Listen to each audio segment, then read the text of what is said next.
பாலையில் பாதையும் பாழ்வெளி ஓடையும் தோன்றிடும் அவர் கையால். வான்படை ஆண்டவர் வாய்மொழியால் வரும் மேன்மையை எவர் சொல்வார்? பார்வை இழந்தவர் வாய் திறவாதோர் யாவரும் நலமடைவார். இறையாட்சியில் அவர் மாட்சியில் மானிடம் ஒன்றாகும். கடல் கடந்து சென்றாலும் தீ நடுவே நடந்தாலும் புயல் சூழ்ந்து எழுந்திடும் காரிருளை நீ கடந்திட நேர்ந்தாலும் உன்னோடு நான் இருப்பேன், உன்னோடு நான் இருப்பேன். அஞ்சாதே கலங்காதே. கடல் கடந்து சென்றாலும் தீ நடுவே நடந்தாலும். என் இனிய உறவுகளே, நாம் இன்று 14/2/25 இருக்கின்றோம். இன்றைய நாளில் செயின்ட் வேலண்டைன் அவருடைய விழாவை நாம் கொண்டாடுகிறோம். He lived 3rd century. இவர் ஒரு கிறிஸ்துவ இரத்த சாட்சி. இவர் கிறிஸ்தவத்துக்காக ஒரு தம்பதியரை அன்பில் இணைத்து வைத்ததற்காக இவரை கொலை செய்தார்கள். அதனால்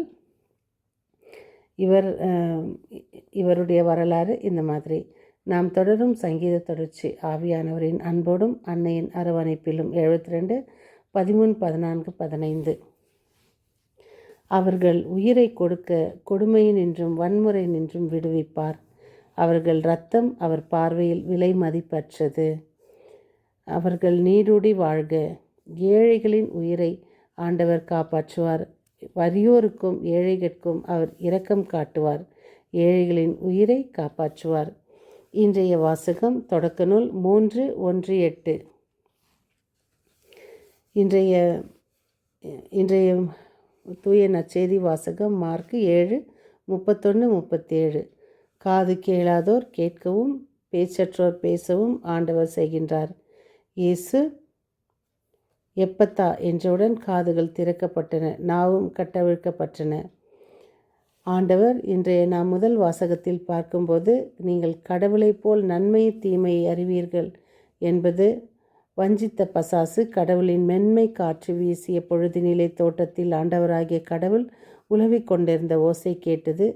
மனிதனும் அவர் மனைவியும் ஆண்டவராகிய கடவுளின் திருமுன்னிருந்து விலகி தோட்டத்தின் மரங்களுக்கு இடையே ஒளிந்து கொண்டனர். அதான் நல்ல மனைவி எப்படி இருக்க வேண்டும் என்று இன்றைய சீராக்க ஆகமம் நமக்கு எடுத்து சொல்கிறது. ஒரு மனைவியிடம் விளங்கும் நன்னயம் அவள் கணவனை மகிழ்விக்கும். அவளிடம் காணப்படும் அறிவாற்றல் அவள் எலும்புகளுக்கு வலிவூட்டும். சீராக் 26:14. அமைதியான மனைவி ஆண்டவர் அளித்த கொடை. நற்பயிற்சி பெற்றவளுக்கு ஈடானது எதுவும் இல்லை. 15. அடக்கமுள்ள மனைவியின் அழகே அழகு. கற்புள்ளவளுக்கு ஈடு இணை எதுவும் இல்லை. 16. சீராக் 26:16.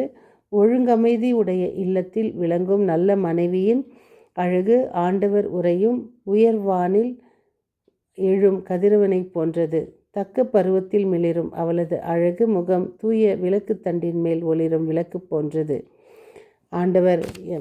ஆண்டவர் மனைவி என்ற அந்த ஒரு இதுக்கு தன் கணவனை மதிக்கும் மனைவி ஞானி என அனைவரும் கண்டு கொள்வர். சீராகாகமம் 26:26.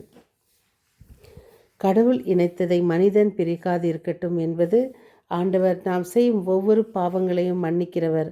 ஆனால் அவர்கள் பசாசின் பேச்சை கேட்டு அதை எடுத்துக்கொண்டதனால் ஆண்டவர் அவர்களை அந்த தோட்டத்தை விட்டு விலக்கி வைக்கின்றார். கடவுளின் வார்த்தை நிறைவேறும் நாம் ஒவ்வொரு நாளும் அதிசயத்தையும் அற்புதத்தையும் அங்கும் இங்கும் தேடி அலையாமல் ஆண்டவர் மேல் நம்பிக்கை வைப்போம்.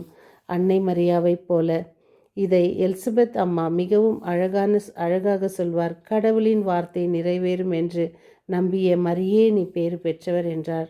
நம்பிக்கைத்தான் வாழ்க்கை. ஆபிரகாம் விசுவாசத்தின் தந்தை என்று பெயர் பெற்றது நம்பிக்கையால் தான். கணவன் மனைவி வாழ்ந்து வருகிறார்கள். இருவருக்கும் ஒரு நாள் ஒரு சிறு மனக்கசப்பு. இவர்கள் தினம் கோயிலுக்கு செல்கிறவர்கள். ஆண்டவர் குருவை சந்தித்து ஆசீர்வாதம் பெற்று அவரோடு வருகிறவர்கள்.